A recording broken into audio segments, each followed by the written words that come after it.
Donc, on va faire un nouveau document, format A4, donc impression A4, RVB, les couleurs, si possible. Ah oui. De couleur, quoi. Voilà.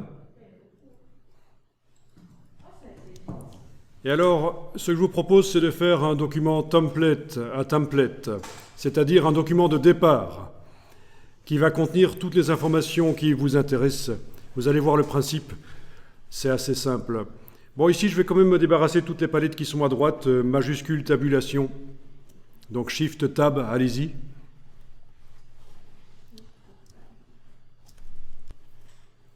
Donc, votre palette des outils est toujours là. Oui, parce que si vous faites juste la touche tabulation, ça enlève tout, en fait. Hein. La touche tabulation enlève tout. Ici, c'était bien Shift, Tab. Voilà. Alors, on m'a demandé tout à l'heure comment faire pour avoir un fond de page qui ne soit pas blanc, un fond de page un peu jaune. Ben, on va faire ça dans un calque. Donc, par la palette des calques.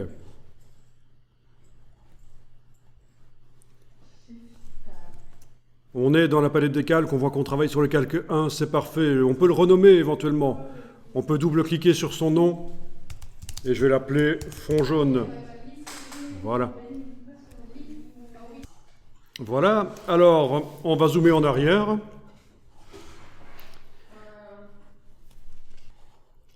On va prendre l'outil de création de rectangle et on va le positionner au centre de la page. Quand vous survolez la page avec l'outil, vous voyez les lignes roses, les repères commentés qui vous aident à vous situer. Vous avez le centre de la page à un certain moment. On commence à tracer avec la touche Alt. Et voilà, vous tracez un grand rectangle, ce sera votre zone jaune. Mais moi, par contre, j'ai pas le. Donc ceux qui n'ont pas vu les lignes roses, c'est parce que dans le menu affichage, repères commentés étaient décochés chez vous. Ces lignes roses, c'est les repères commentés, donc voilà. Alors ça n'a pas une importance énorme que la zone qu'on fait là soit parfaitement centrée par rapport à la page, mais enfin c'est quand même pas plus mal. Alors ici, on va aller modifier la couleur de la page. Menu, fenêtre, nuancier. Et pour la première fois, on va faire une couleur nous-mêmes, plutôt que d'utiliser une couleur existante. Ah, ok, c'est bon. Alors, vous allez dans le menu de la palette nuancier, vous demandez Nouvelle nuance.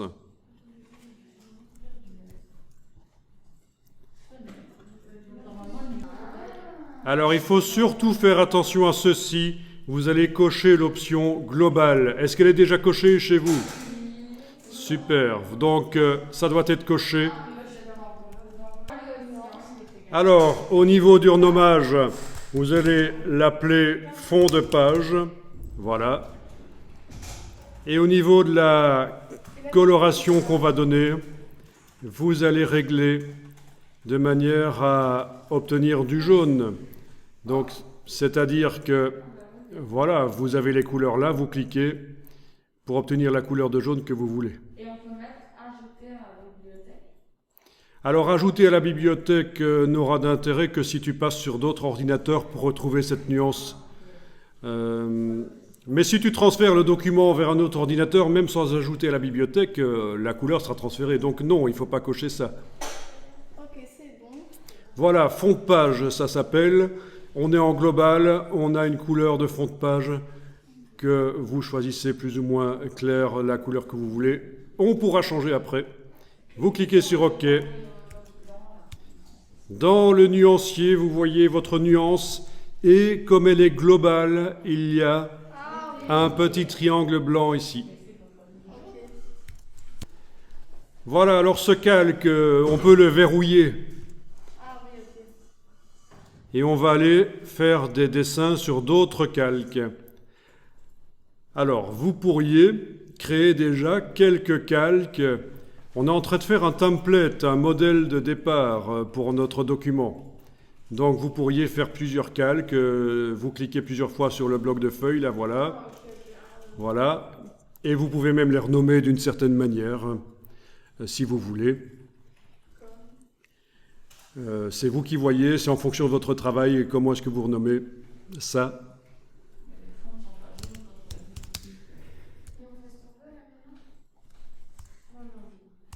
Attendez quoi?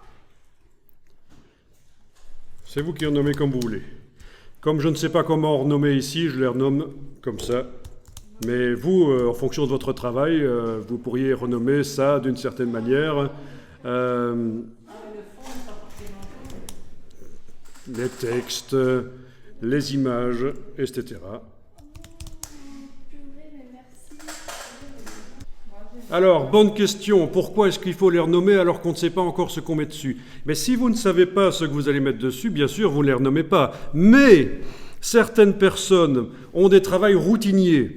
Quand ils ouvrent un document Illustrator, ils savent qu'ils vont devoir mettre à un certain endroit du texte, à un autre endroit des images, à un autre endroit, ils savent qu'ils vont devoir mettre des choses spéciales, à un autre endroit, et ils peuvent déjà préparer le travail sur différents calques comme ça. Ça évitera, à chaque fois qu'on démarre un nouveau travail, de recréer des calques et de les renommer, de perdre 5 minutes à chaque fois. Donc ce qu'on est en train de faire ici, c'est un template de départ qui va nous éviter, quand on démarre un travail, de refaire tout un travail de préparation à chaque document Illustrator que je crée. Je dois faire ça, je dois afficher la grille, je dois créer des calques, je dois mettre un fond spécial, je dois amener des motifs dans la palette motifs, je dois amener blablabla, 10-15 minutes à chaque fois, quoi. On perd du temps. Donc c'est un document de départ qu'on est en train de mettre au point, c'est super intéressant.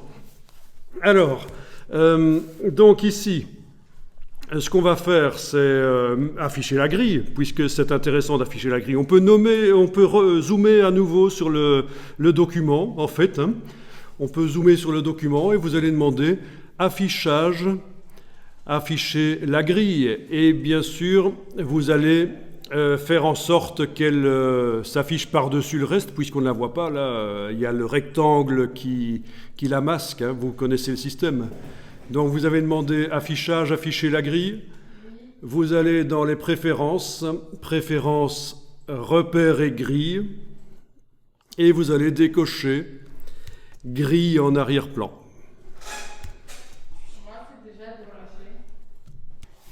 La grille, si elle n'a pas les réglages que vous souhaitez, vous les changez. Ici, je suis en 100 mm de pas, donc 10 cm, c'est les grosses lignes de la grille.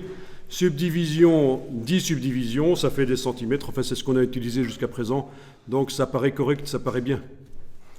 Alors certains parmi vous me disent donc qu'ils n'ont pas encore la couleur sur le fond, donc je déverrouille le calque.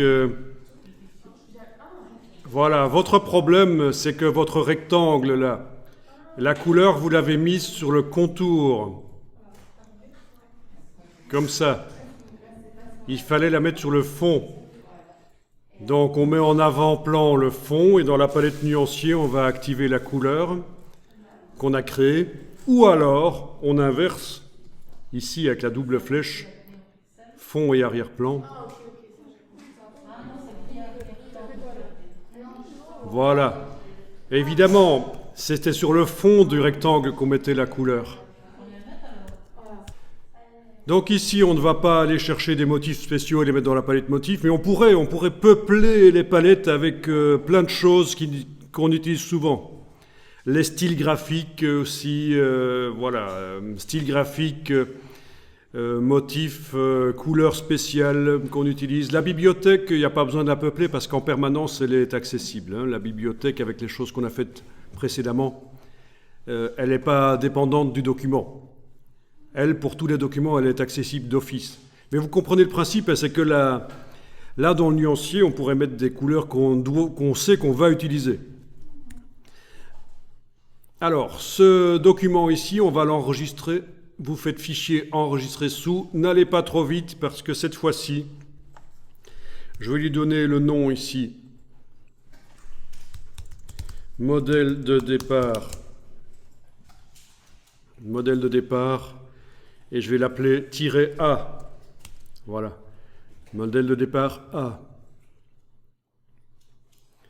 Et je vais l'enregistrer sous forme de, non pas sous forme de fichier Illustrator, mais ce sera un Illustrator template, un AIT. Vous voyez ça? Attendez. Je vois pas. Du coup, vous voyez que l'extension c'est .AIT. Parfait. Vous allez l'enregistrer dans votre dossier d'aujourd'hui.